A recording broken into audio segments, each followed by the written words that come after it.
بسم اللہ الرحمن الرحیم۔ شروع کرتا ہوں اللہ کے پاک نام سے جو بہت بڑا مہربان نہایت رحم والا ہے۔ دوستو، بہنوں، بھائیوں، بزرگوں، السلام علیکم ورحمۃ اللہ وبرکاتہ۔ آج کی ہمارے اس قسط میں ایپیسوڈ میں ہم بیان کر رہے ہیں کہ کیا آج بھی مصر میں فرعون کی پوجا کی جاتی ہے؟ تو دوستو، قدیم مصر میں فرعونوں کی تاریخ دنیا بھر کے لوگوں کو مسحور کرتی ہے۔ آج بھی بہت سے لوگ فرعونوں کی ان کی سلطنتوں، بڑے پیمانے پر اہرام، ترقی یافتہ تہذیب اور پراسرار ثقافت کی وجہ سے تعریف کرتے ہیں۔ کچھ لوگ فرعونوں کو عظمت اور اختیار کی علامت کے طور پہ بھی تسبیح کرتے ہیں۔ تاہم اسلامی نقطہ نظر سے فرعون کی کہانی غیرت کی نہیں بلکہ تکبر، کفر اور اللہ کے خلاف بغاوت کا سبق ہے۔ قرآن پاک نے بار بار فرعون کا ذکر انسانیت کے لیے ایک مثال کے طور پر بیان کیا ہے تاکہ لوگ غرور اور جبر کے نتائج کو جان سکیں۔ اللہ تعالیٰ ہمیں قرآن پاک میں بتاتا ہے کہ فرعون نے متکبر ہو کر اپنی قوم کے سامنے خود کو خدا قرار دیا تھا۔ سورہ نازل میں اللہ تعالیٰ فرماتا ہے، آیت نمبر 21-24 میں اللہ تعالیٰ فرماتا ہے، جس کا ترجمہ ہے، لیکن فرعون نے سرکشی کی اور کہا کہ میں تمہارا سب سے بڑا رب ہوں۔ فرعون نے اپنی طاقت کا استعمال کرتے ہوئے بنی اسرائیل پر ظلم کیا اور حضرت موسیٰ علیہ السلام کے لائے ہوئے پیغام کو رد کیا۔ لاٹھی کا سانپ بن جانے اور سمندر کے پھٹنے جیسے معجزات دیکھنے کے باوجود فرعون نے اللہ کے آگے سر تسلیم خم نہیں کیا اور اس کو انکار کیا۔ اس کے غرور نے اسے سچائی سے اندھا کر دیا تھا۔ بہت سے جدید سیاح اور مورخین اہرام، مندروں اور فرعونوں کے مجسمے دیکھنے کے لیے مصر کا دورہ کرتے ہیں۔ یہ یادگاریں انسانی انجینئرنگ اور قدیم تہذیب کی عباجات سمجھی جاتی ہیں۔ ان عجائبات کو دیکھنے کے لیے لوگ جاتے ہیں۔ تاہم اسلام مسلمانوں کو تعلیم دیتا ہے کہ وہ فرعونوں کے کفر یا ظلم کی تعریف نہ کریں۔ اللہ تعالیٰ نے فرعون کی لاش کو آنے والی نسلوں کے لیے نشانی کے طور پر محفوظ رکھا۔ سورہ یونس میں اللہ تعالیٰ فرماتا ہے،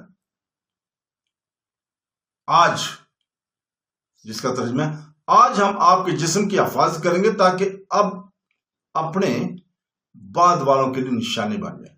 یہ آیت انسانیت کو یاد دلاتی کہ دنیاوی طاقت انسان کو اللہ تعالیٰ کے عذاب سے نہیں بچا سکتی۔ کچھ لوگ قدیم مصری مذہب، جادو، علامتوں اور خرافات کی طرف راغب ہوتے ہیں۔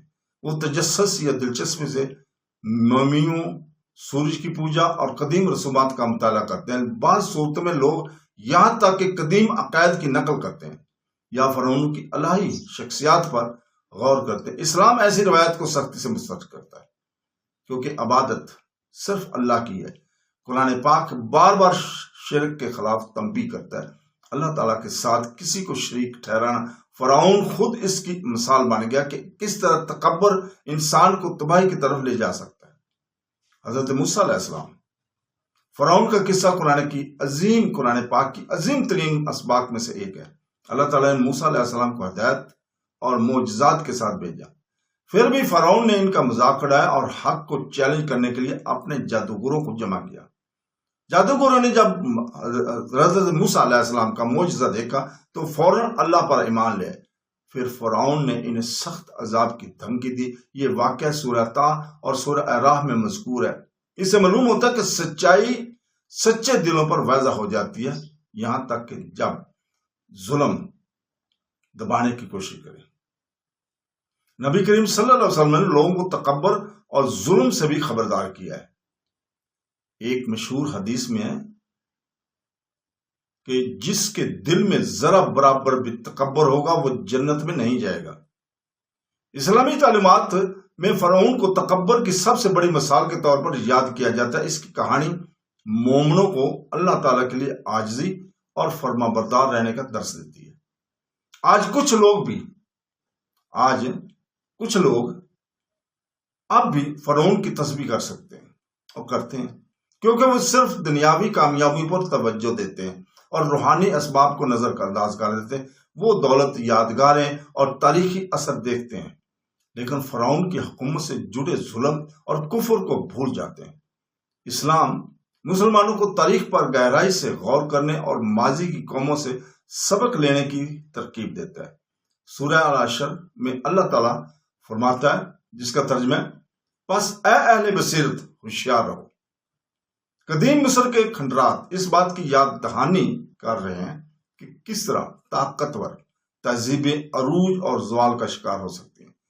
فرعون کو ایک زمانے میں یقین تھا کہ اس کی بادشاہت ہمیشہ قائم رہے گی، لیکن آج اس کے جسم بے جان پڑا ہے، جبکہ اس کی کہانی قرآن پاک میں ایک تنبیہ کے طور پر پڑھی گئی ہے۔ مسلمانوں کو فرعون کی تاریخ کو اس کے تکبر کی تعریف نہیں بلکہ اللہ کے عدل قدرت پر غور کرنا چاہیے۔ حقیقی کامیابی یادگاریں بنانے یا دنیاوی شہرت حاصل کرنے میں نہیں ہے، بلکہ ایک سچے دل سے اللہ تعالیٰ کی عبادت کرنے اور اس کی ہدایت پر عمل کرنے میں ہے۔ تو دوستو، بہنوں، بھائیوں، بزرگوں، ہم اللہ تعالیٰ سے دعا کرتے ہیں، یا باری تعالیٰ ہمیں قرآن پاک، اس کی تفسیر، اس کے ترجمے کے ساتھ اور اپنے نبی کریم صلی اللہ علیہ وسلم کا کلام حدیث مبارکہ کو پڑھنے، سمجھنے اور قرآن پاک اور حدیث مبارکہ میں جتنے بھی احکامات ہیں، احکامات الہی، احکامات حضور پاک صلی اللہ علیہ وسلم اور سنت رسول پاک صلی اللہ علیہ وسلم پر عمل کرنے کی توفیق عطا فرمائے۔ دوستو، کل تک کے لیے ہم اجازت چاہتے ہیں۔ کل ہم اگلی قسط وہ بڑی ایک عجیب سا، اس میں ایک ہمارا عنوان ہے کہ کس طرح مسلم فوج نے چین کی تاریخ کو بدل کر رکھ دیا تھا۔